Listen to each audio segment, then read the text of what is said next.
Good evening मेरे प्यारे साथियों, कैसे हैं आप सभी। मैं अमित एक बार फिर से आपका अपने YouTube channel G I tech classes में स्वागत करता हूं। जैसा कि आप सभी को पता है कि आज हम फिर 10 से 15 मिनट की क्लास लेकर के आपके सामने आए हैं।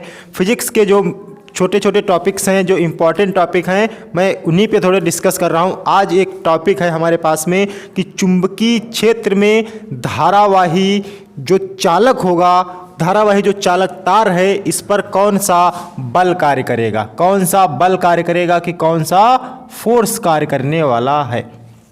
आज हम बात कर रहे हैं आकर के, मैंने टॉपिक आपको बता दिया है कि चुंबकीय क्षेत्र में धारावाही चालक तार पर मुझे बल की गणना करनी है। अब समझो, यहाँ मैंने लिख रखा है पहले से, ठीक है, तो इस पर ज़्यादा सोचने विचारने की कोई ज़रूरत है नहीं। छोटा सा टॉपिक है, बढ़िया टॉपिक है, क्योंकि जब तक आपको ये टॉपिक नहीं आएगा आप समांतर धारावाही चालक तार में बल नहीं निकाल सकते हैं। आई बात समझ में। तो इसके बाद वाला जो वीडियो मैं कल लेकर के आऊँगा वो होगा समांतर धारावाही चालक तार पर लगने वाला जो बल होगा उस पे न्यूमेरिकल हमसे पूछा जाता है, वो मैं आपको बहुत ही बेहतरीन तरीके से समझाऊंगा। तो लेट्स स्टार्ट भी ये बात कर लेते हैं। कह रहा है कि चुंबकीय क्षेत्र, अब देखो यहां पर चुंबकीय क्षेत्र लिखा हुआ है, मतलब कोई बी होगा हमारे पास पे, बार मैग्नेट क्या बोलते हैं इसको, चुंबकीय क्षेत्र, मतलब एक चुंबकीय क्षेत्र होगा। ठीक है, ये मैंने एक जो तीर से दिखा रखा है, ये एक समान चुंबकीय क्षेत्र है। कैसा हमारे पास में एक समान चुंबकीय क्षेत्र है। चुंबकीय क्षेत्र में धारावाही चालक तार है। अब धारावाही मतलब धारा को ले जाने वाला, इसमें मैंने देखो दिखा रखा है आपको कि एक आई एम्पियर की ये जो हमारे पास में है, ये धारावाही चालक तार है। इसमें हम आई एम्पियर की धारा क्या करते हैं, प्रवाहित करते हैं। इस पर हम आई एम्पियर की धारा प्रवाहित करेंगे। तब मुझे बताना है कि ये इस पर कितना बल आरोपित करेगा। दूसरे शब्दों में बात करें तो ये तुमसे कभी ऐसा भी पूछा जा सकता है कि ये थीटा कोण बनाते हुए कोई धारावाही चालक तार रखा हुआ है, तब इस पर बल की गणना कीजिए। इसको पूछने के कई तरीके हो सकते हैं। तो सबसे पहले आपको अगर हम बात करें तो इसमें लिखना क्या है, ठीक है, सबसे पहले आपको ये हेडिंग डालनी है, फिर फिगर बनाना है और इसमें लिखना है आपको कि माना एक धारावाही चालक तार है। ये हमारे पास में मान लेते हैं कि माना एक धारावाही चालक तार है जिसकी लंबाई कितनी है, L है, जिसकी लंबाई L है, जिसके अनुप्रस्थ काट का क्षेत्रफल, ये जो मैंने ए यहां दिखाया है ये क्षेत्रफल है, एरिया हमारे पास में अनुप्रस्थ काट का क्षेत्रफल, जो ये हमारे पास में छोटा सा अनुप्रस्थ काट इधर लगा हुआ है, छोटा सा अनुप्रस्थ काट का क्षेत्रफल इधर लगा हुआ है, इसके अनुप्रस्थ काट का क्षेत्रफल हमारे पास में ए है, जिसमें आई एम्पियर की धारा प्रवाहित करती है, जो थीटा कोण बनाते हुए रखा है। ये इसकी थ्योरी लिखनी है। फिर से बता देते हैं, घबराने वाली कोई बात नहीं। मैंने क्या बताया कि माना एक धारावाही चालक तार है, माना एक धारावाही चालक तार है जिसमें आई एम्पियर की धारा प्रवाहित करते हैं, जिसकी लंबाई L है, जिसके अनुप्रस्थ काट का क्षेत्रफल A है, जो थीटा कोण बनाते हुए एक समान चुंबकीय क्षेत्र में रखा हुआ है। इतना तुम्हें लिखना है। अब बात कर लेते हैं हम थोड़ी सी आगे। ये चुंबकीय क्षेत्र है हमारे पास में, ये एक समान चुंबकीय क्षेत्र है। जितना चुंबकीय क्षेत्र यहाँ उतने यहाँ उतने यहाँ उतने यहाँ उतने यहाँ। मैंने तुमको बताया था कि चुंबकीय क्षेत्र है तो इस चुंबकीय क्षेत्र के द्वारा इस पर जो बल कार्य करेगा वो चुंबकीय बल होगा। आई बात समझ में, कौन सा बल होने वाला है। अब ये चुंबकीय क्षेत्र है, इस पर एक बल लगाएगा जो चुंबकीय बल होगा, और उस चुंबकीय क्षेत्र द्वारा हमने लगा दिया है। चुंबकीय क्षेत्र द्वारा जो बल होता है किसी भी पार्टिकल पर, किसी भी द्रव्यमान पर, किसी m द्रव्यमान पर वो v वेग से गति करता है तो उस पर एक चुंबकीय बल लगता है। चुंबकीय क्षेत्र द्वारा एक बल लगाया जाता है जिसको हम चुंबकीय बल के नाम से जानते हैं। उसका फार्मूला होता है F बराबर QVB sin थीटा। इतनी बात समझ में आई। ये समीकरण नंबर 1 बना करके आपको छोड़ देनी है। अब दूसरी बात समझो। दूसरी बात हमने लिखा है कि माना तार में एकांक आयतन में उपस्थित आवेश वाहक, ये हमारे पास में तार है। ऐसे समझ लो कि ये हमारे पास में एक तार है जिसमें आई एम्पियर की धारा प्रवाहित करते हैं। ये मैंने L लंबाई का तार मान रखा है। अब इस आई एम्पियर में यहाँ से लेकर के यहाँ तक L लंबाई में इसमें जितने भी आवेश वाहक उपस्थित है हमारे पास में, आवेश वाहकों की संख्या को मैंने n से डिनोट किया है। थोड़ी बात मेरी समझते रहना कि इस आई एम्पियर जो हमारे पास में L लंबाई का एक तार है, उसमें जब हम आई एम्पियर की धारा प्रवाहित कर रहे हैं तो उसमें जो आवेश वाहक हैं उनकी संख्या मैंने n मान रखी है। आई बात समझ में।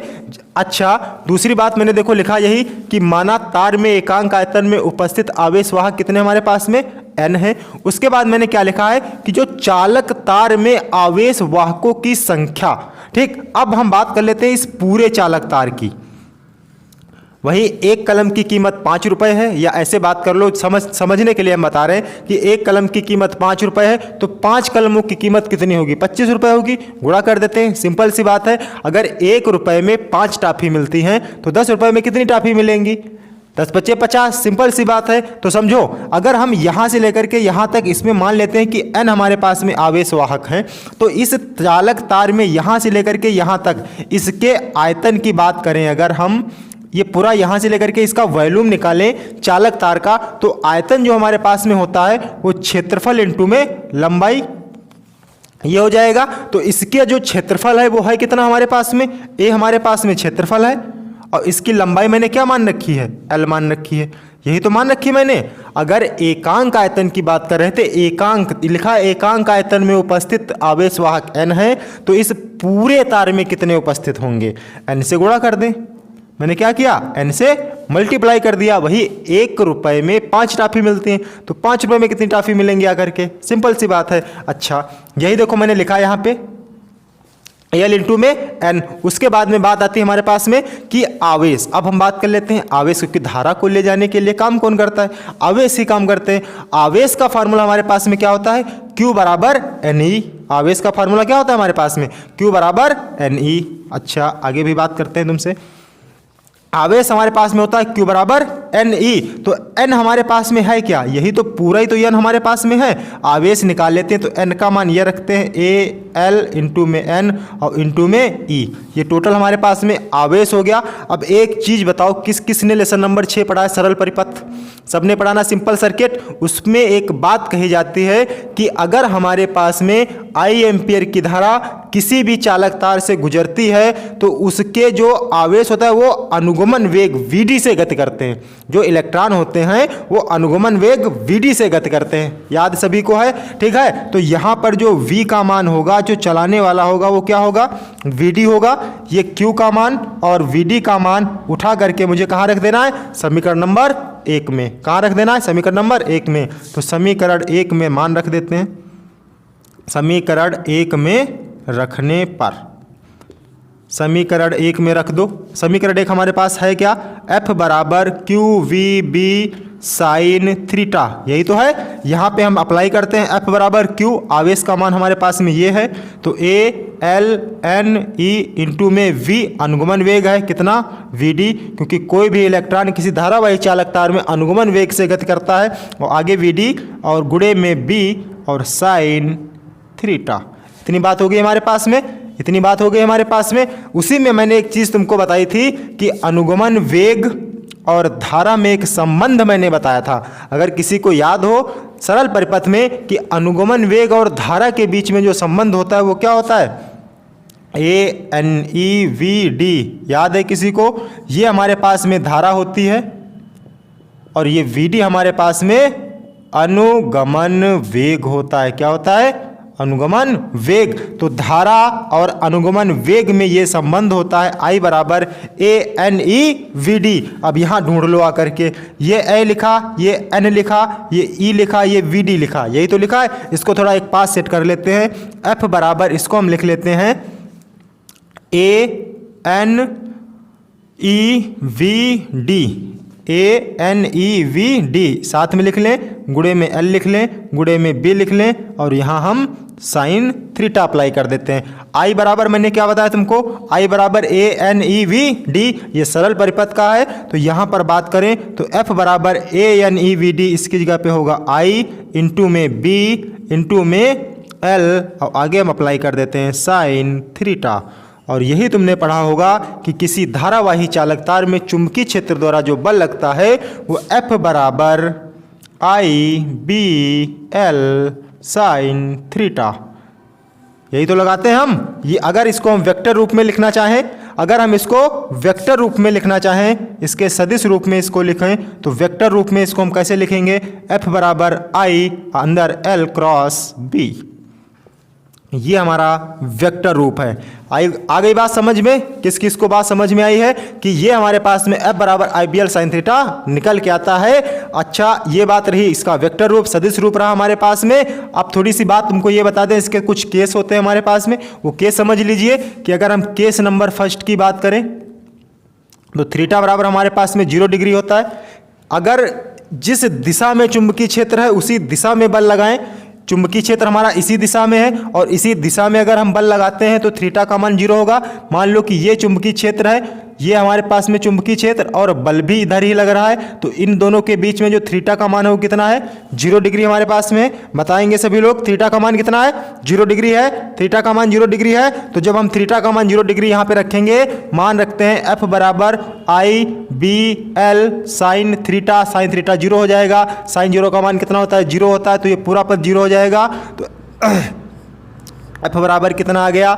0 आ गया। मतलब जिधर चुंबकीय क्षेत्र होता है उस दिशा में चुंबकीय क्षेत्र पर कोई बल कार्य नहीं करता है। केस नंबर सेकंड की बात कर लें।